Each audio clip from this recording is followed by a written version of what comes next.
Thanks, Senator Booker, for this hearing, and thank all of you for attending.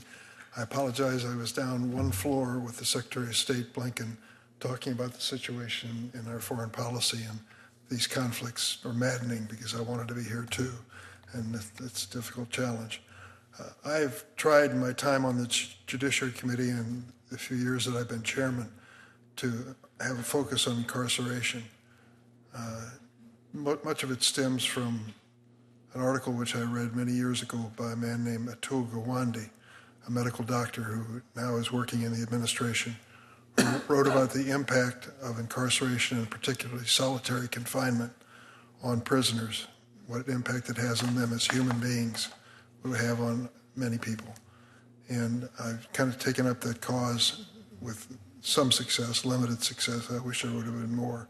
But Mr. Wynn, as I read your life story and what you've been through, 30 years of incarceration, is that right? Yes, sir. Starting at the age of 16? Yes, sir.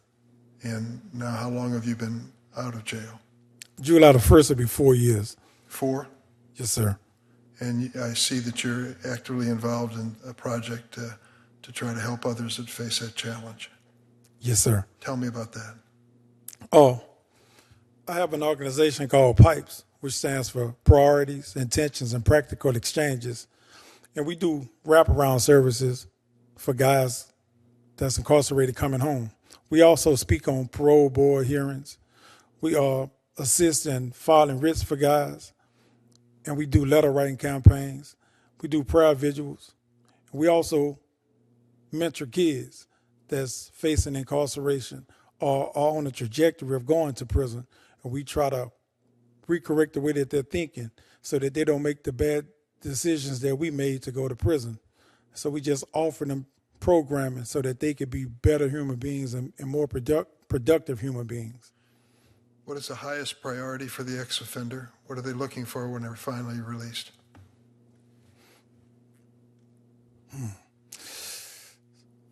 Mostly a job.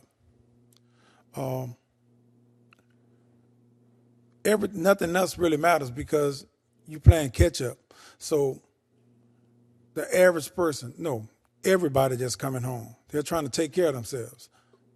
They come home. A lot of them come home. If you're coming home on parole, you're coming home with a debt that never stopped. So you got to pay parole fees. So you need employment to pay those fees so that you don't go back to jail. So then you need transportation.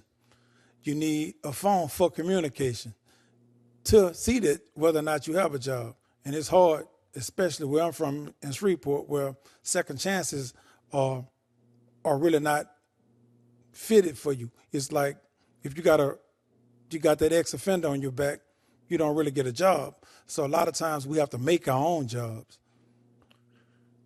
Ex-offenders in Chicago have some helping hands. We have a Congressman, Danny Davis, who's one of the best in terms of finding ways to give incarcerated people a second chance.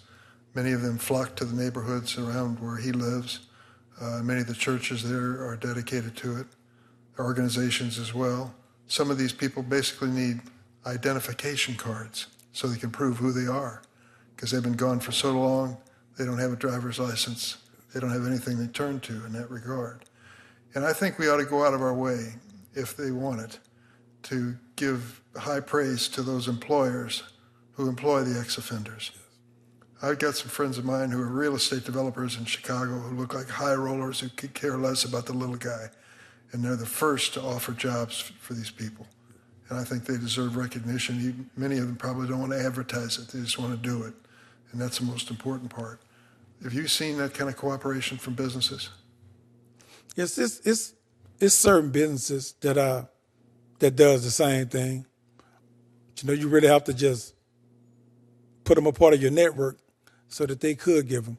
But a lot of times, the job industry, I can speak specifically for Shreveport because New Orleans is much better in New Orleans because New Orleans is more of a city of a second chance.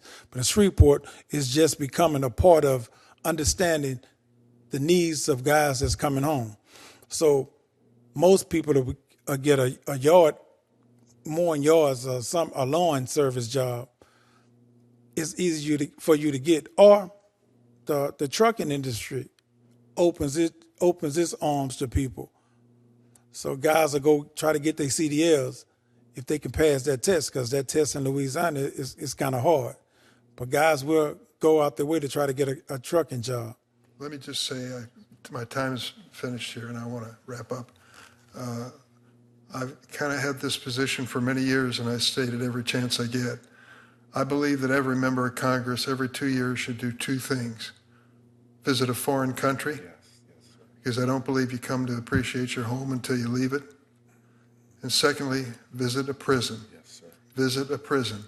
We make so many decisions, particularly in the Judiciary Committee, about crime and enforcement of crime, enforcement of the law, and that sort of thing, and how we're going to teach somebody a lesson or make our country more safer. And we're doing it based on an image we saw in a movie somewhere, instead of actually visiting a prison and sitting down and talking to the women and men who are there. It'll change your attitude instantly. I'm glad I had a chance to have a conversation with you today. Thanks, Mr. Wynn. Thanks, Mr. Wood. Thank you. Mr. Chairman, before you leave, I just want to share something for the record, and I just give you so much credit for it. I came here a decade ago, and the chairman generously put me under his arm and let me work with him on criminal justice issues. That's a lot to put under your arm. Yeah, it's a lot. Brought me to the White House in the first weeks I was here to sit around a table with then President Obama. So from its peak, just over a decade ago, when I walked to the Senate, over the last 10 years, the prison population is now down in America 20%, representing 40 million fewer people who've experienced prisons or jails annually. The black incarceration rate has been halved in those 10 years. And black men now are more likely to graduate college than to go to prison, which is a reversal from a decade ago. And this, which again I want to say for my Republican colleagues who often, correlation, causation, who knows, but during that same time, crime rates fell farther in the states that experienced the deepest declines in incarceration. Your leadership has been extraordinary on that. The fact that amidst a busy day with a lot of significant meetings going on, thank you for taking the time. Thank you. Thank you, sir.